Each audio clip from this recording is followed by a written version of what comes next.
কাটার মাস্টারের বোলিং বুঝতে না পারায় কিন্তু ঢাকা ক্যাপিটাল প্লেয়ারের খুবই একটা বিপদ হয়ে গেছে আজকের এই ম্যাচটাতে। যেখানে ঢাকার প্লেয়াররা কিন্তু খুবই একটা বিপদে পড়ে আসলো। শেষে বলতে গেলে 16 বলে 24 রান রাখতো যেখানে। তার পরবর্তী কিন্তু মোস্তাফিজুর আসে কিন্তু বোলিং করে আজকের এই ম্যাচটাতে। যেখানে মোস্তাফিজুরের বোলিং দিয়ে কিন্তু পুরো অবাক হয়ে গেছে সব প্লেয়ার। যেখানে পরবর্তী কিন্তু শামীম হোসেন কিন্তু আউটে ফিরে গেছে প্যাভিলিয়নে মোস্তাফিজুরের লাস্ট বলে। সে আউট হওয়ার পরবর্তী কিন্তু খুবই একটা খারাপ হয়েছে ঢাকার প্লেয়ারদের। যেখানে খুশদিলও কিন্তু তাকে খুব ভালো একটা প্রশংসা করেছে, বলেছে খুব একটা সুন্দর বোলিং করেছে।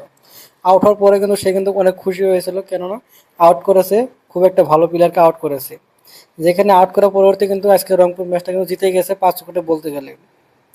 যেখানে শেষের 6 বলে কিন্তু 10 রান ছিল প্রয়োজন, কিন্তু সেই 10 রান ঢাকা নিতে না পারে কিন্তু আজকে ম্যাচটা হারতে হয়েছে তাদেরকে। সেখানে সবচেয়ে বেশি কথা হলো যে মুস্তাফিজ কিন্তু খুব একটা সুন্দর বোলিং করেছে আজকে তার এই ম্যাচটাতে। সেই হিসেবে কিন্তু আজকের ম্যাচটা কিন্তু রংপুর রাইডার্স জিতে গেছে 5 রানে বলতে গেলে। যেখানে ক্যাপ্টেনও কিন্তু খুশি হয়েছে, দলের সবাই খুশি হয়েছে। আর হ্যাঁ বন্ধুরা, যদি ভিডিও ভালো থাকে ফলো করে দিন, পরে তো আমার ভিডিও আসছে।